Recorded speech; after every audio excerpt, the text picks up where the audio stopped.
Cuy, lu semua pada percaya nggak? Di tengah kondisi yang ngebuat kita tuh mumet banget mendengarkan kabar-kabar yang kurang enak dari negara kita tercinta, ada satu kabar baik yang datang langsung dari pemerintah kita sendiri. Meskipun secara kebermanfaatan ya, ini nggak yang terlalu bermanfaat sama banyak banget pihak, tapi menurut gua ini perlu banget buat kita kabarin bareng-bareng. Karena biar fair, kalau misalnya ada yang kurang enak gitu ya, kalau misalnya ada kebijakan yang jelek kita kritik bareng-bareng, kalau misalnya ada kebijakan yang bagus ya kita lihat ya ini apaan aja gitu, biar seenggaknya orang-orang pada tahu kalau misalnya pemerintah juga ada beberapa bagiannya yang kerja gitu dengan benar. Dimana ini datang dari dunia penulis. Di tanggal 26 Mei 2026 lewat berita Antara News, pemerintah memutuskan untuk menyepakati turunnya PPh royalti penulis dari 15% menjadi 1,5% aja. And this is a huge news. Lu bayang di tengah kondisi di mana masyarakat itu berpikir kalau misalnya pemerintah kita tuh sangat banget anti sama orang-orang yang punya literasi tinggi gitu ya.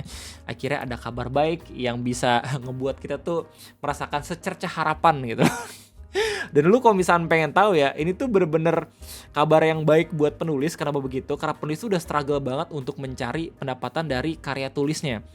Ini udah lama banget dari tahun 2015. Kayak mereka harus dipotong ya pendapatannya sama banyak banget biaya-biaya tambahan. Kayak misalkan biaya produksi lah, biaya penerbitan lah, sampai biaya PPh royalti ini. Dan bahkan di tahun 2017 kalau nggak salah itu sempat rame kan, Terelie itu mutusin buat mogok buat bikin buku.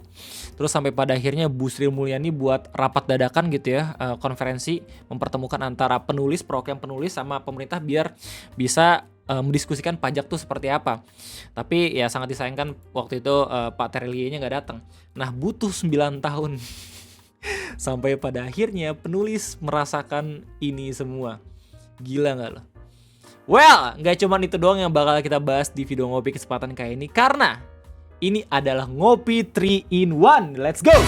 Ngobrolin 3 topik dalam satu video. Topik pertama kita bakal bahas tentang berita baik soal turunnya PPh royalti penulis gitu ya. Berita kedua ini datang dari tweets.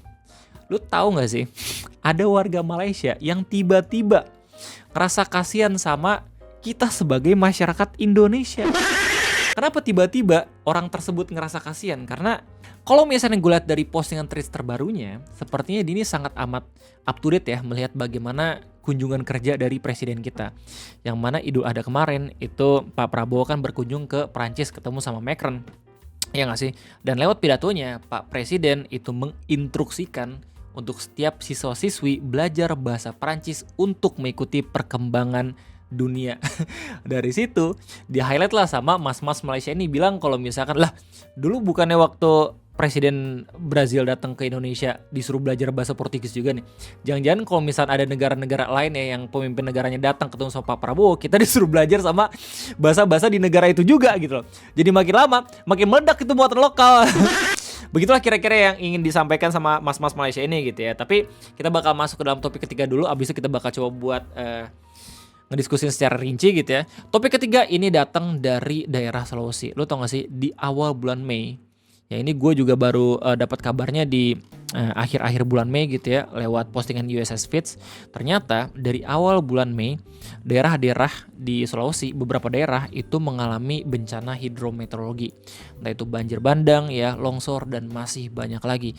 Dan niat gue seenggaknya untuk bisa ngeberitain ini biar kita semua sama-sama tahu gitu. Dan semoga kalau misalnya ada rezeki lebih gitu ya, kalian semua bisa ikut ngebantu juga untuk donasi. Dan ini pun bisa jadi sinyal buat pemerintah kita untuk lebih maksimal lagi dalam mengevakuasi setiap korban-korban yang ada di sana. Meskipun kalau misalnya kita lihat ya, beberapa perangkat-perangkat pemerintah ya, BPBD itu udah ikut buat evakuasi di beberapa titik daerah Sulawesi. Jadi sekali lagi, selamat datang di Ngobrolin Persoalan Indonesia 3 in 1 bersama gue, your favorite Uncle Om Ray. Pertama kita bakal baca bareng-bareng berita tentang penurunan PPh royalti dari penulis ya, di mana ini berdasarkan rapat koordinasi terbatas atau Rakortas yang dipimpin oleh Menteri Koordinator Bidang Perekonomian Menko Ekon bersama sejumlah menteri lainnya menyepakati penurunan tarif pajak penghasilan PPh royalti bagi penulis dari 15% menjadi 1,5% yang bersifat final. Nah ini udah diperjuangkan sama penulis dari tahun 2017-2018 sampai pada akhirnya menghasilkan pemotongan pajak sampai 1,5% di 8 tahun kemudian. Menurut gue sih yang bikin cepat progresnya bukan karena ini udah dipikirin dari 8 tahun lamanya gitu, tapi emang karena pergantian kepemimpinan aja sih menurut gue. Makanya penting banget gitu ya untuk kita tahu kalau misalnya akhirnya ada momen di mana pemerintah itu berganti kepemimpinan, disitulah mungkin bakal ada perubahan-perubahan dan juga kebijakan-kebijakan yang mungkin bersignifikan berubahnya gitu loh. Salah satunya ini ya. Ini katanya juga udah dirapatin sama 3 kementerian baru pada akhirnya bisa dipotong gitu jadi 1,5%. Menteri Ekonomi Kreatif Teuku Rifki Harsya yang hadir dalam rakortas bersama Menteri Keuangan dan beberapa menteri lainnya mengatakan penurunan PPh royalti bonus ini merupakan implementasi dukungan terhadap industri kreatif dan respon Presiden dalam menyerap aspirasi penulis sejak tahun 2017. Ya, ini juga katanya atas permintaan pribadi dari Presiden sendiri gitu ya. Nah, kalau misalnya ngomongin soal industri kreatif, sepertinya relate ya kalau misalnya kita ngomongin soal PNBP untuk penerbangan drone yang 2 juta per hari. Itu juga sepertinya agak sedikit membuat banyak banget konten kreator jadi semakin sulit untuk bisa mendokumentasikan dengan indah gitu ya bagaimana taman nasional kita gitu loh. Dan ini udah sering banget menjadi perbincangan orang-orang yang bisa nerbangin drone gitu. Masa ya kita harus ngasih duit ke hewan dulu terus hewannya kayak manggut-manggut, ya dah monggo nerbangin drone gitu, terus habis itu pada akhirnya kita bisa nerbangin. Itu pun sehari 2 juta dan drone itu cuma terbang 20-40 menit doang gitu. Kan agak sedikit kocak gitu ya. Jadi mohon pertimbangannya lagi gitu. Soalnya kalau nggak salah tuh beberapa bulan yang lalu ya Menteri Ekraf atau Ekonomi Kreatif pun sempat janji juga untuk bisa mempertimbangkan itu untuk bisa dikurangin gitu loh. Gua nggak tahu gimana kelanjutannya. Lanjut, penurunan PPh royalti ini merupakan implementasi dari semangat Bapak Presiden dan merespon aspirasi para penulis yang telah diperjuangkan sejak 2017, kata Rifki dalam pernyataan resmi yang diterima dan dikonfirmasi di Jakarta pada Selasa. Rekonstruksi kebijakan perpajakan bagi para penulis melalui penurunan PPh royalti ini sebagai bentuk dukungan pemerintah terhadap industri kreatif tanah air, khususnya subsektor penerbitan, agar lebih sederhana, adil, dan berpihak. Amin. Jadi kalau misalnya memang pengen tahu informasi lebih lengkapnya lagi, silakan baca berita di Antara News. Jadi begitulah kira-kira. Jadi seperti itu guys. Ya, ini kita harus apresiasi ya buat pemerintah, seenggaknya ada satu kabar baik gitu yang bisa ngebuat kita ngerasa kayak oke, at least seenggaknya dalam dunia literasi itu pemerintah juga sadar kalau misalnya penulis juga butuh di-boost gitu secara pendapatannya, oke. Nah kemudian kita bakal masuk ke dalam topik yang kedua, ini topik lucu-lucuan aja gitu ya. Gue yakin lu semua pasti udah tahu kalau misalnya presiden kita waktu Idul Adha sholatnya di Prancis gitu, terus habis itu ketemu sama Macron. Baik juga beberapa berita-berita yang ngomongin soal pertemuannya beliau dengan Macron gitu, salah satunya kayak kebijakan ekspor Prancis yang pada akhirnya dijual ke Indonesia ya, dan masih banyak lagi. Cuman yang bikin ramainya ini adalah di Threads ada satu warga Malaysia gitu ya, kalau misalnya gue lihat dari akunnya ini kayaknya Malaysia dan Kanada gitu, yang ngomentarin tentang perjalanan dinas presiden kita dengan bilang di postingannya, "As am I feel sorry for Indonesians. When Prabowo meet with Brazil president, he asked Indonesian to learn Portuguese.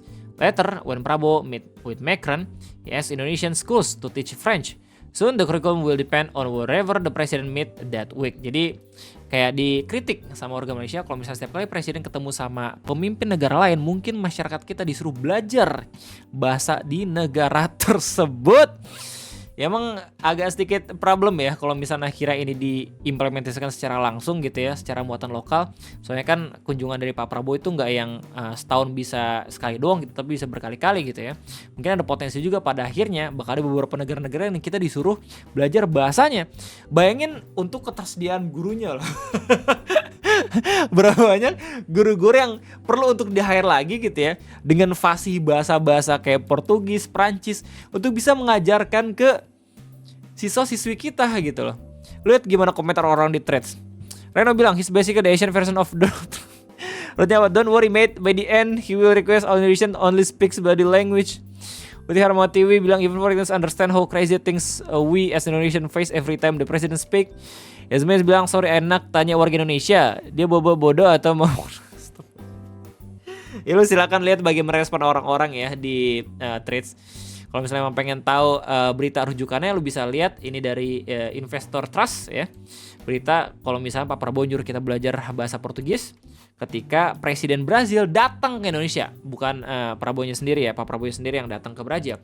Judulnya, "Prabowo ingin bahasa Portugis diajarkan di sekolah, Komisi X ingatkan perencanaannya harus matang."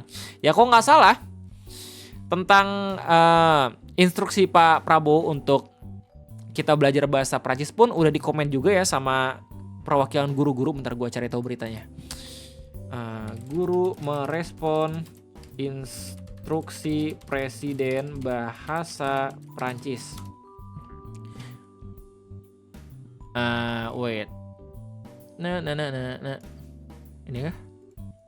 Ada beritanya gue baca beberapa kali. Instruksi Prabowo soal bahasa Prancis tidak jelas, organisasi guru lontarkan kritik pedas. Nah ini salah satunya dari GPNN News. Dan kalau misalnya lu bisa lihat lagi gitu ya beberapa tanggapan. Oke, ini dari Tribun News. Ada Tribun ya, sorry banget. Lu mungkin bisa cari beberapa artikel yang lebih kredibel lagi. Ini dari Tribun, P2G bilang instruksi Presiden Prabowo agar sekolah ajarkan bahasa Prancis beban murid dan guru. Dan masih banyak lagi. Silakan cek sendiri bagaimana respon dari profesinya ya terkait tiba-tiba instruksi ada kita disuruh belajar bahasa Prancis. Oke, kita bakal masuk ke dalam pembahasan yang terakhir. Ini pembahasan datang langsung dari USS Fitz, dan kalau misalnya lihat dari berbagai macam berita-berita, udah banyak banget yang memberitakan ini dari awal bulan Mei, di mana saudara-saudari kita di Sulawesi itu di beberapa titik mengalami bencana banjir bandang ya, bencana hidrometeorologi, entah itu longsor hingga banjir. Melalui USS Fitz dikasih tahu Sulawesi saat ini sedang dilanda kerentanan bencana hidrometeorologi berupa banjir bandang, banjir luapan hingga tanah longsor yang terjadi di sejumlah wilayah, mulai dari Luwu Utara, Gorontalo sampai Bolang, Mongondo. Melansir laporan resmi terkait BNPB, sebanyak 408 warga terdampak banjir di wilayah Luwu Utara, Sulawesi Selatan sudah diungsikan karena rumah mereka tenggelam dan tidak lagi bisa ditempati. Lihat laporan berbeda dari Antara News, Pemkab Luwu Utara juga telah menetapkan status tanggap darurat banjir imbas curah hujan tinggi dan jebolnya tanggul sejak awal bulan ini. Ya, ini agak sedikit mengkhawatirkan, soalnya kalau misalnya kita lihat dari prediksi BMKG, ya harusnya kita udah masuk ke dalam musim-musim kering gitu. Soalnya El Nino bakal mulai berjalan nih ke Indonesia. Cuman problemnya adalah kita sekarang tuh lagi ada di bulan-bulan peralihan. Sementara musim kemarau harusnya terjadi di Juni, Juli, Agustus. Bismillah, semoga bisa cepat surut gitu ya. Terus abis itu udah gak banyak hujan lagi yang datang ke beberapa daerah-daerah yang terdampak banjir ini. Sementara itu Bolang Mongondo atau Bolmong, Sulawesi Utara, sebanyak 601 warga terdampak akibat banjir. As per detik.com, data BPBD mencatat sebanyak 134 rumah terdampak dengan total 181 kepala keluarga dan 601 jiwa. Selain rumah warga, sejumlah fasilitas umum juga terdampak banjir, mulai dari masjid hingga gedung sekolah dari tingkat TK sampai SD. Lalu Gorontalo pun mengalami kondisi serupa. Berdasarkan laporan Pusdalops, BPBD Provinsi Gorontalo tercatat 5 desa terdampak banjir, yakni Desa Bualo sebanyak 132 kepala keluarga, Desa Didingga 115 kepala keluarga, Desa Biau 122 kepala keluarga, Desa Omuto 85 kepala keluarga, Desa Luhuto 75 kepala keluarga. Ratusan rumah warga di desa-desa tersebut turut terdampak banjir. Meski banjir mulai surut di sejumlah titik, material lumpur dan kayu kabahnya masih menutupi rumah warga sekitar karena akses jalan di beberapa desa jadi terdampak. Per hari ini BMKG kembali mengingatkan masyarakat di 10 wilayah kabupaten atau kota di Sulawesi Utara untuk tetap mewaspadai cuaca ekstrim hingga besok. Dan kalau misalnya mau pengen tahu kabar yang paling lengkapnya, lu bisa cek aja dengan keyword Sulawesi banjir. Ya, terus habis lu masuk ke tab berita, banyak banget berita-berita mengabarkan kalau misalkan beberapa daerah di Sulawesi memang terjadi banjir. Dari Detik, banjir bandang terjang 4 desa. Nah, terus IDN, Times Sulsel, 601 jiwa terdampak banjir di Bolang ya, sama seperti datanya USS Fitz. BNPB bahkan sudah memberitakan dari awal bulan Mei perkembangan situasi dan penanganan bencana di tanah air. Ya, semoga per akhir bulan Mei ini dampaknya udah nggak terlalu parah dan semoga bisa kembali cepat pulih gitu ya daerah-daerah yang terdampak banjir ataupun bencana hidrometeorologi ini. Well, lu bisa lihat sendiri bagaimana salah satu dokumentasi yang dibuat sama masyarakat di sana. Sorry, kepencet. Ini.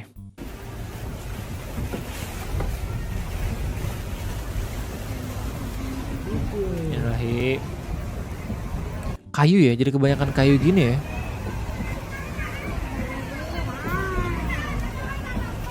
Gue jadi gak sabar dah ngeliat bagaimana laporan-laporan dari NGO gitu ya, atau pemantau-pemantau hutan. Biasanya kalau misalkan ngeliat yang banjir-banjir kayak gini, biasanya suka ada beberapa lahan-lahan yang akhirnya botak gitu ya, entah itu untuk pertanian ataupun entah itu untuk hal-hal lain gitu ya, illegal logging dan segala macam. Cuman semoga bukan karena itu, kalau misalkan karena itu gila, itu udah gak terlalu beda jauh sama daerah-daerah Aceh dan Sumatera Utara gak sih? Set.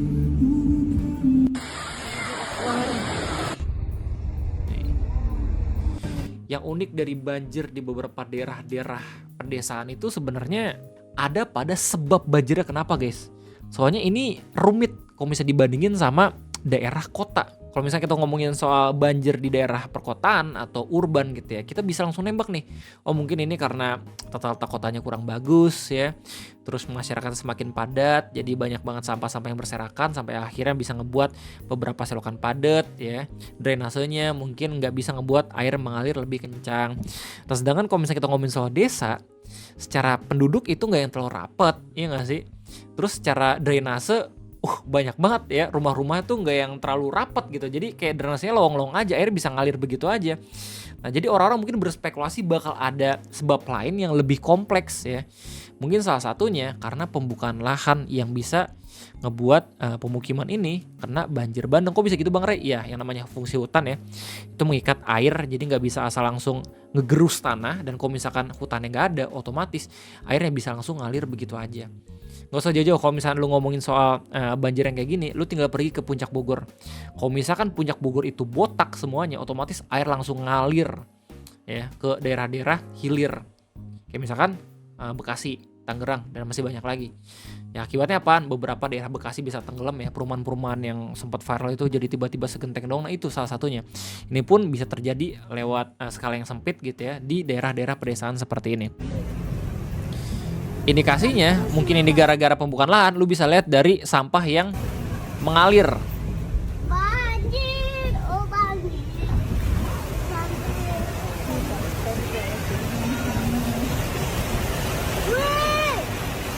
Ini lagi. Jadi unik banget di Indonesia loh, bahkan desa pun bisa banjir coy. Well, apapun itu, semoga sebabnya itu bisa ditangani dengan baik biar masyarakat di daerah Sulawesi bisa nggak merasakan ini lagi. Kayaknya itu aja mungkin bisa gue sampaikan terkait 3 topik ngopi di video kesempatan kali ini. Gimana tanggapannya? Silahkan tulis di kolom komentar. Gue rasa cukup sekian aja dari gue. Sampai jumpa lagi nanti the next video ngopi gue undur diri. Sampai jumpa.